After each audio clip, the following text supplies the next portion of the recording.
Well, this is fun. Going live here from just outside of Sedona, Arizona. We're actually in Cottonwood, Arizona. Little puppies come to visit. It looks like I am live, so we can begin. So I'm Melanie McCool, and I'm here to tell you that even if you feel like you're doing all the right things to mitigate stress, that is, taking the time for self-care, for perhaps using supplements, taking vacations, that if you're still engaging the habits that contribute to the onslaught of stress in your life, then there's no amount of supplements or adaptogenic herbs or any of the above that can actually mitigate that stress, because it's like you are taking a poison remedy while using the viper's fangs as a straw every damn day. And furthermore, if you're still engaging the habits of stress and you haven't recognized what I'm here to share with you today, so 24/7 stress is actually right here. And without actually ditching that, then literally no amount of self-care, supplements, taking time off, relaxing will actually reverse burnout or help you avoid it altogether. I'm Melanie McCool. I'm the entrepreneur's hypnotherapist and peak performance coach. And I'm the founder of Program for Prosperity, where I lead my clients to establish the habits, accelerate business growth without burnout, because I really burned out, and total burnout. Now, the World Health Organization talks about burnout in terms of it being a occupational phenomenon, right? So it describes the energy depletion and an overall negativity in the mind, cynicism, resentful of your work kind of thing. And then ultimately it results in lack of productivity. So that's right. But those of us who live through burnout may recognize that there's a whole nother level to this thing that the World Health Organization hasn't really incorporated into its description, because it's not calling it a syndrome of health yet. But if you've experienced or have even, considered that you could be in adrenal fatigue, then you are on the right track.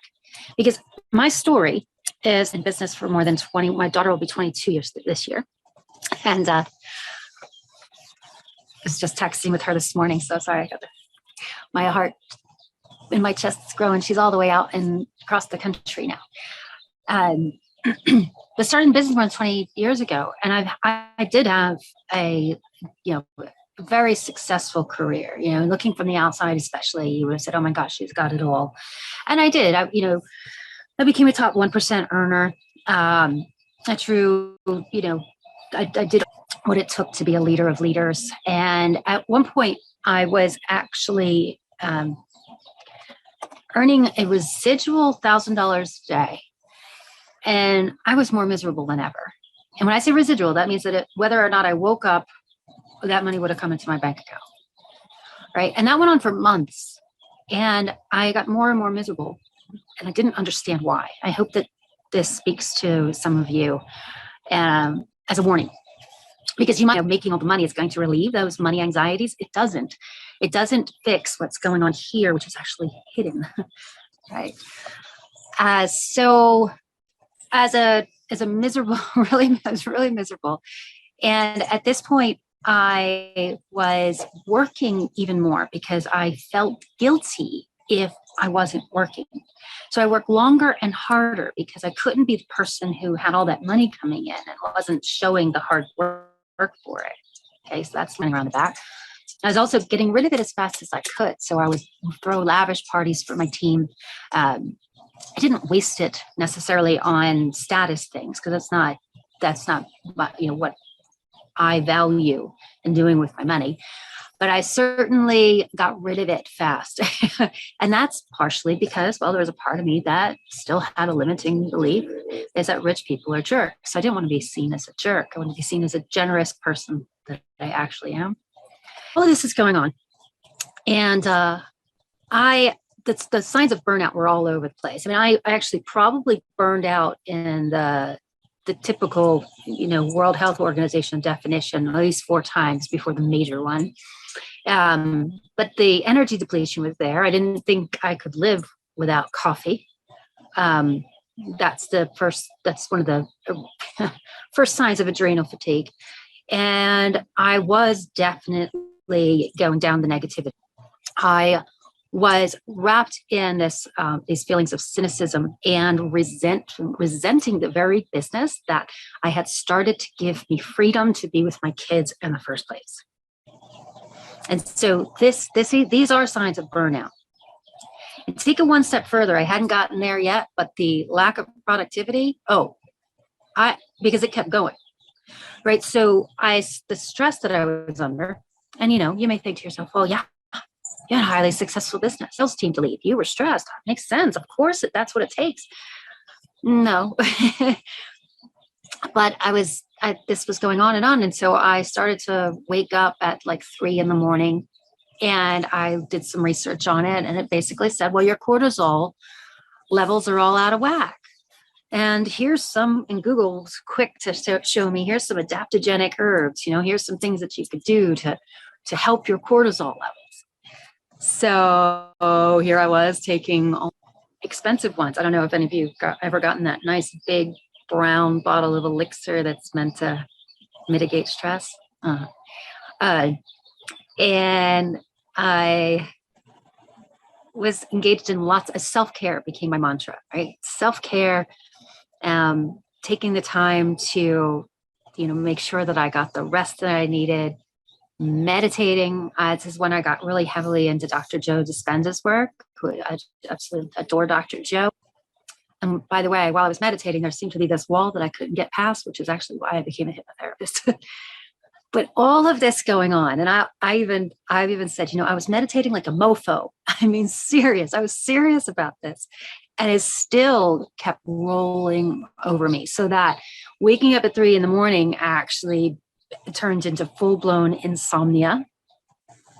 And I hadn't had insomnia since I was 13, which and so full-blown insomnia in clumps. Muscle wasting set in, and ultimately I ended up at the hospital because I thought I had heart problems.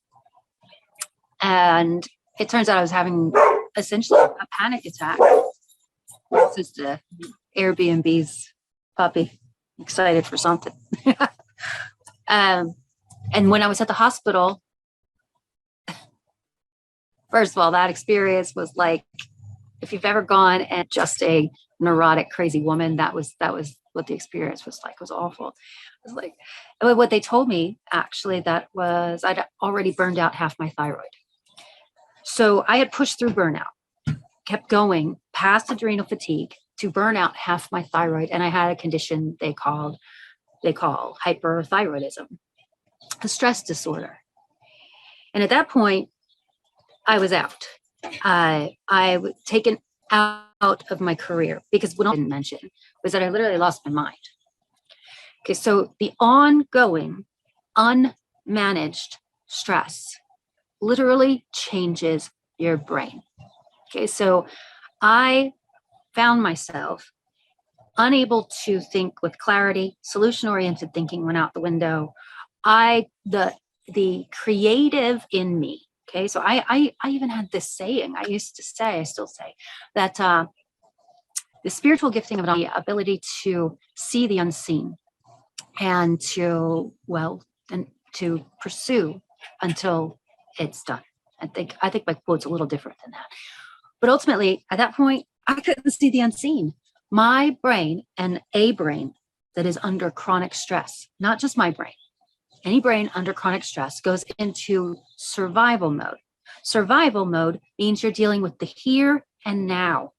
And there is no creative thinking. There is no futureism.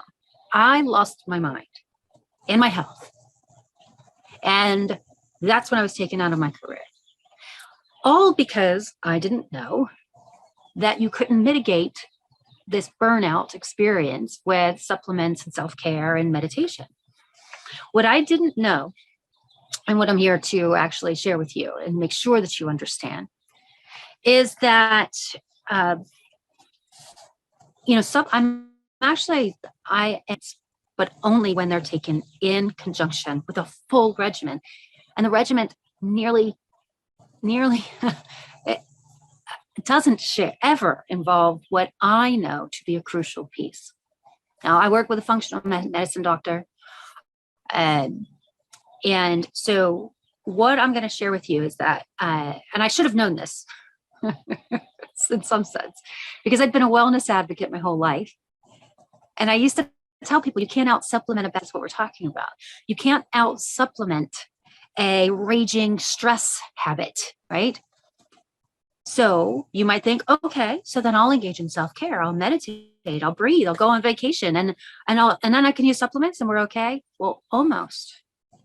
But the one thing that's missing from protocols, or the thing here that I'm here to help you and to share with you, the one thing that's missing from protocols is the elimination of the ongoing stress. Elimination of habits happens at the subconscious mind. Habits are established in the subconscious, they're eliminated at the level of the subconscious. So eliminating the habits of stress that produce the stress, the overworking, the thinking about your work when you're not working. Have you ever gone on vacation and ruined a vacation because you were thinking about work? I have clients who tell me they literally left. They took their family and left their vacation because they had to get back to work. Habits of stress, really, you will never hear spoken unless you're talking to a hypnotherapist. This is what I learned. The way I bounced back was I worked with hypnotherapy. I learned hypnotherapy. I became a hypnotherapist because the number one cause of 24/7 stress actually lives right in here, and it's in your thoughts.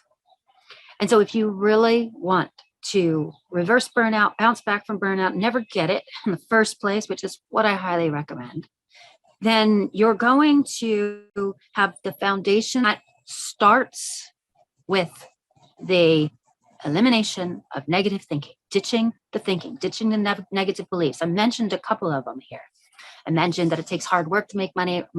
I mentioned that rich people are jerks. These are what we call values conflicts. So we work to eliminate those. There's many more that I'll lead you through to identify where yours might be. And when you ditch the cause of 24/7 stress, you roll back those stress habits again. And then, you know what? Then those supplements, well, they'll probably help you to get your hair growth again. And well, whatever else you want to use them for, as long as they're not to just keep yourself from, losing your mind. So I actually give you this foundation, the first steps, the 5-step formula about burnout in my Zero Burnout Business Growth Workshop. And if you haven't already taken that, then I recommend you hop in right now. Get in there and get a better understanding of how and why this all works. On day one, or on their first training, I give you a beautiful way to actually neutralize the biochemistry of stress. So even as you're learning how you can reverse the habits and ditch the negative thinking, give yourself the best stress neutralizing practice ever. That's far better than any supplement you could possibly take. You are the placebo, right? Your body has the ability to create the hormones that neutralize the cortisol. And I give you that in the first training. And so if you haven't already taken my Zero Burnout Business Growth Workshop, I encourage you to do that immediately. I'm Melanie McCool, performance coach. And if what I've just shared with you speaks to you at any level, if you're leaning forward and going, oh my gosh, I didn't know. I get it. I didn't know either. But now you do. And when you know, it's your responsibility to take different action. And so with that, I am going to wish you the most glorious of days. You deserve it. I am actually going to keep going. I can see some Sedona Mountains just over there from my view from our Airbnb. And I am so looking forward to enjoying this completely. And as I take the breaths and I walk on these trails and I taken the sights, I am so aware of how different my body feels, how different my mind feels, my capacity to enjoy has gone up. So absolutely nothing to do with any supplements or anything like that. It's all because I've been doing the work that I help my clients to do, which is to essentially clear that mind, to maintain a level of peace, well, that surpasses all understanding.